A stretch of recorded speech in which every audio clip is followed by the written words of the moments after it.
Welcome to MTG Unpacked. I see we've already got Fifth Moon Magic in the stream.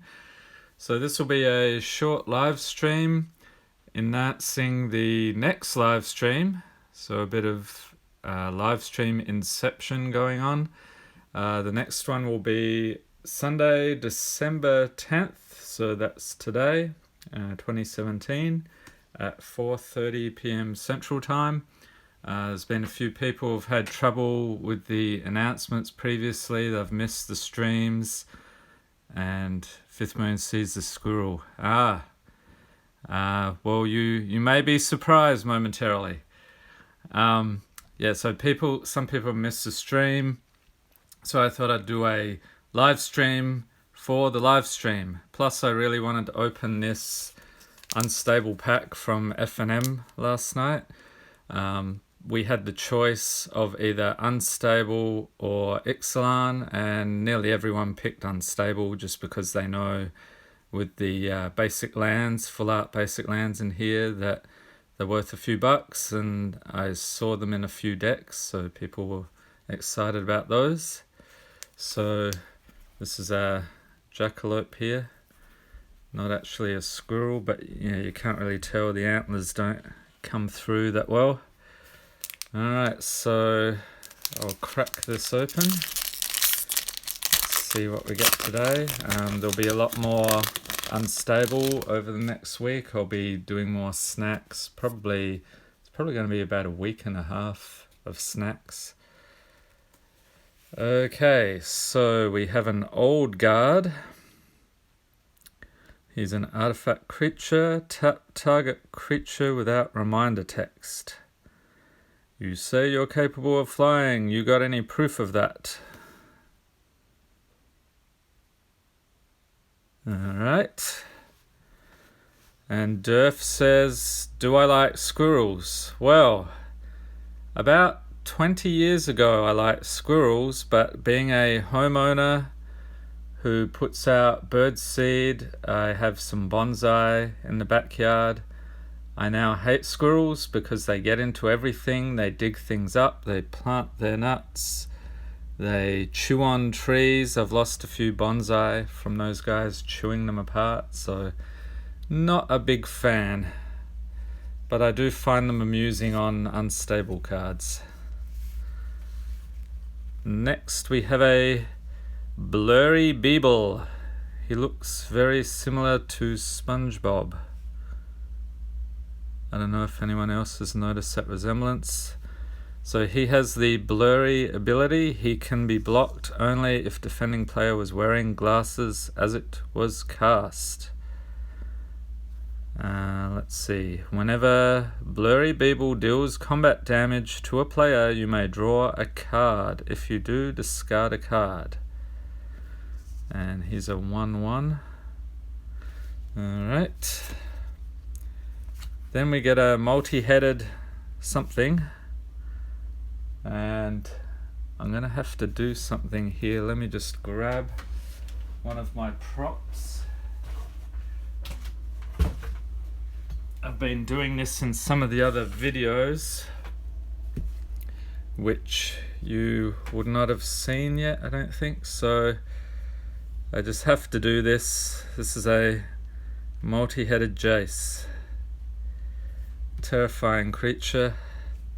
At the beginning of each end step, if you rolled a die this turn, do something. I guess we'll see if there's another card we can pair with this. Has augment for 4 mana and forest. Reveal this card from your hand, combine it with a target host. Augment only as a sorcery. So we've got to find a host creature. Put that aside. Next up we have a Paniac.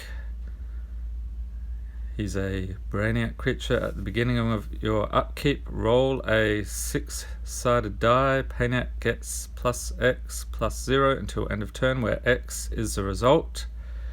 You're about to be struck by a brilliant idea. And we have a request for a multi-headed Liliana. So I'll keep that in mind. We'll grab that in a moment. snickering squirrel, a multi-headed nickel bolus.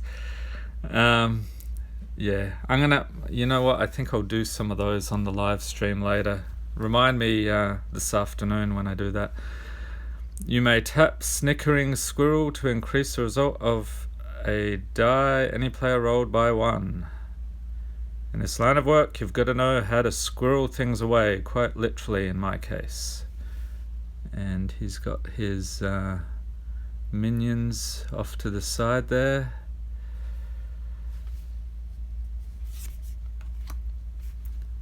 Work a double. So got some goblins doing some weird things here. Assemble 2 contraptions. So what do? You put the top card of your contraption deck face up onto one of your sprockets, then repeat this process. Okay. Igenberth discovered the technique by accident when Berth reached for his hammer and missed. Oh, absolutely hilarious. And we have a extremely slow zombie with last strike. Multi-headed Vraska. I don't know, I don't think I've got any Vraskas. Did they make any Vraska Funko figures? So this is 1 of 4. We have 1 for each of the 4 seasons. You'll notice the text here. You probably know that says brains, but this is the middle portion. Alright, proper laboratory attire. So the equipped creature gets +2, +1, and has protection from die rolls. Nothing that lets a player roll a die can block, target, deal damage to, or attach to equipped creature. That seems pretty useful. And it's good deeds. Now we can get started. We're going through this pack from F&M here and seeing what we pull. Skull Saucer. Creature, zombie head. Alright. Has flying. When Skull Saucer enters the battlefield, destroy target creature and put your head on the table. Sacrifice Skull Saucer when your head stops touching the table. No body is ready for this kind of power. Yeah, well, we started about 8 minutes ago for those who came in late. Oh, here we go. So we've got another augmented, we've got a rhino, and we're going to have to do this again. Hang on, he's not quite, the effect isn't quite there unless you line it up perfectly. There we go. So we have the rhino Jase. Okay, host creature, that's what we're looking for. So, foil, eager beaver. When this creature enters the battlefield, you may untap target permanent. So let's put these aside and get a... So we have the rhino beaver. When this creature blocks, you may untap target permanent. Alright, and which is more amusing? The multi-headed beaver. Okay, I'm going to say this one.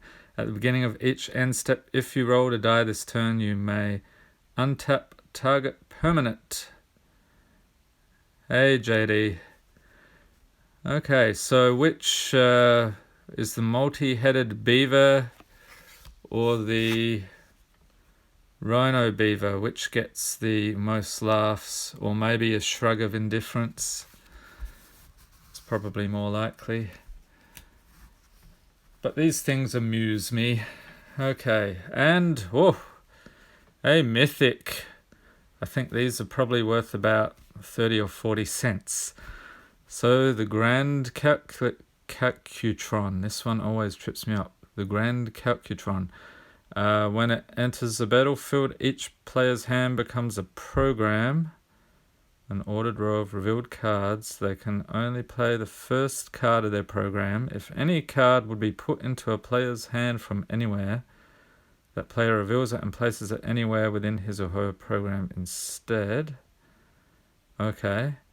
And then at the beginning of each player's end step, if that player's program has fewer than 5 cards, he or she draws cards equal to the difference. This one would be amusing to computer scientists with like a Turing machine type thing. We'd often do things with, you can do calculations and programs. I think it's just tape is the concept there. You have a tape that can move forward and move backwards. So I think they're riffing off of that. And an island. All right, whose favorite is the island? Personally, I think, let's see, I think the swamp is probably one of my favorites. There's a playmat John Avon's put out through his Kickstarter. I'll be going through the some other cards. I don't know when that will arrive, but that playmat will probably be in the background at some point with the swamp. All right. And we have an optical optimizer. So we have votes all over the place. Couple for swamp, mountain, island, forest. Nobody cares about the plains. That is pretty bland, I guess, compared to the others. So this is an optical optimizer contraption. Whenever you crank optical optimizer until end of turn, target creature becomes an artifact in addition to its other types and gains tap, draw a card. Okay, so just making an artifact and you get to draw a card. Okay, that seems pretty useful.